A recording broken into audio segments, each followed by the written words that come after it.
O assunto agora é sobre dízimos. Velho Testamento, Malaquias, capítulo 3, versos 8 e 10.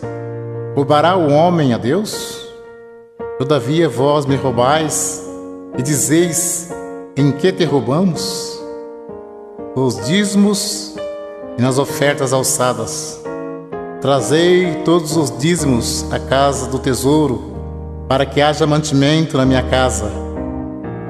E depois fazer prova de mim, diz o Senhor dos Exércitos, se eu não vos abrir as janelas do céu e não derramar sobre vós uma benção tal, que dela vos advenha a maior abastança.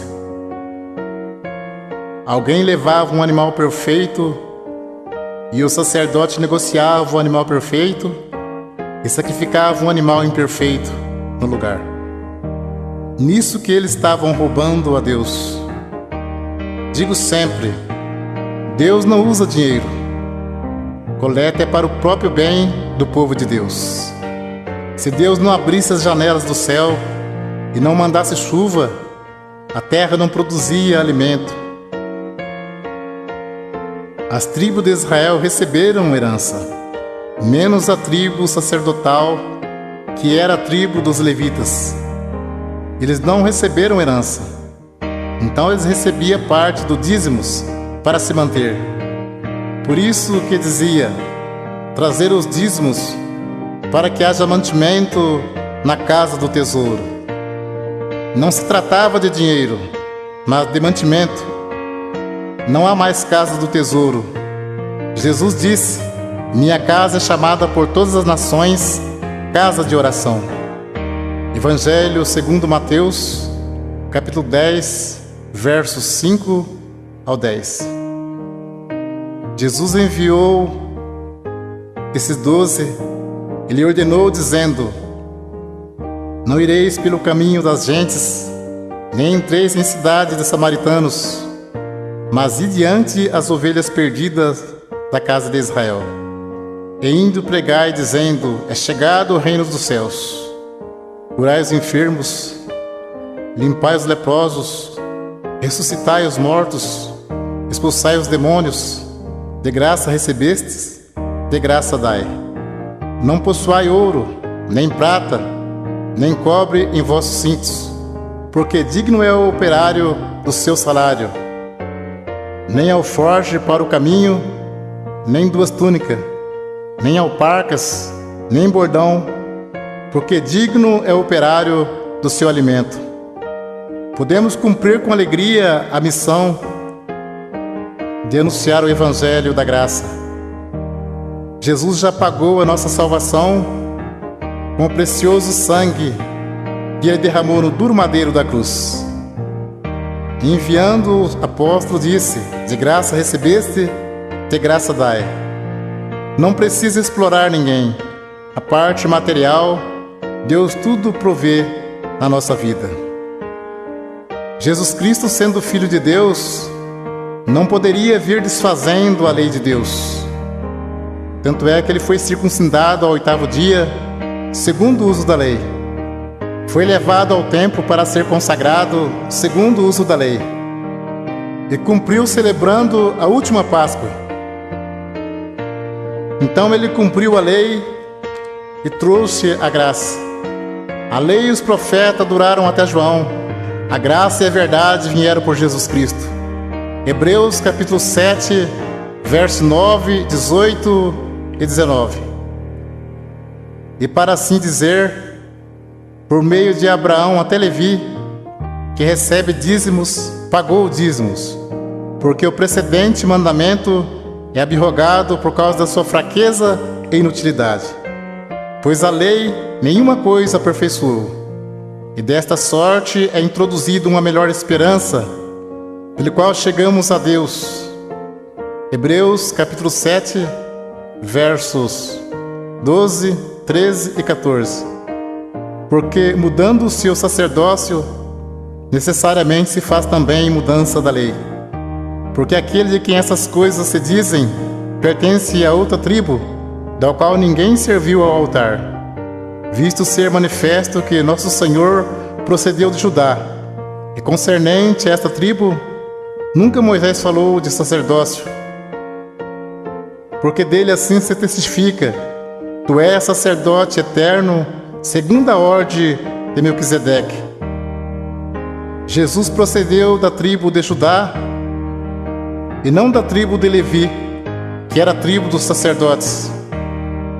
Então, se muitos espertalhões pregam que tem que pagar dízimo hoje, por que eles não se preocupam em cumprir mais algum mandamento da lei? Porque o assunto deles é só dinheiro. Procura enganar, sendo que dízimos era para que houvesse mantimento na casa do tesouro. Muitos querem tirar proveito para ganhar dinheiro, dizendo: digno é o obreiro do seu salário. Mas isto é mesmo que dizer: digno é o obreiro do seu alimento.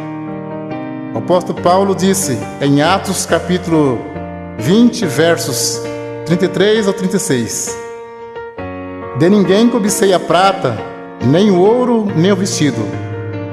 Vós mesmos sabeis que para o que me era necessário a mim e aos que estão comigo, essas mãos me serviram.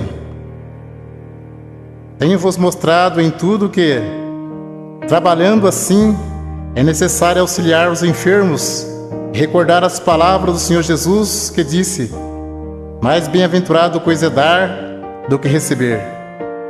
E havendo dito isto, pôs-se de joelhos e orou com todos eles. Mas o assunto viver do Evangelho era alimento, e não receber dízimos.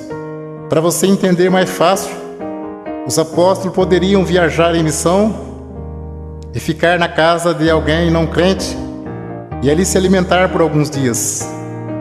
E como Deus estava chamando também pessoas pobres, em vez dos apóstolos pedir dinheiro aos novos convertidos, eles os ajudavam. Vamos ler aos Romanos capítulo 15, versos 26 e 27. Porque pareceu bem a Macedônia e a Caia fazerem uma coleta para os pobres dentre os santos que estão em Jerusalém. Isso lhe pareceu bem, como devedores que são para com eles, porque se os gentios foram participantes dos bens espirituais, devem também ministrar os temporais. Confira esse assunto com atenção. Paulo disse em 1 Coríntios, capítulo 9, verso 12 ao 14 e 15 ao 18. Se outros participam deste poder sobre vós, por que não mais justamente nós? Mas nós não usamos desse direito, antes suportamos tudo para não pormos impedimento algum ao Evangelho de Cristo. Não sabeis vós que os que administram o que é sagrado comem do que é do templo, e que os que de contínuo estão junto ao altar participam do altar? Assim ordenou também o Senhor aos que anunciam o Evangelho que vivam do Evangelho. Mas eu de nenhuma destas coisas usei, e não escrevi isso para que assim se faça comigo, porque melhor me fora morrer do que alguém fazer vã esta minha glória. Porque se anuncio o Evangelho, não tenho do que me gloriar, pois me é imposta esta obrigação. E ai de mim se não anunciar o Evangelho. E por isso, se eu faço de boa mente, terei prêmio. Mas se de má vontade, apenas uma dispensação me é confiada. Logo, que prêmio tenho que, evangelizando, proponha de graça o Evangelho de Jesus Cristo, para não abusar do meu poder no Evangelho.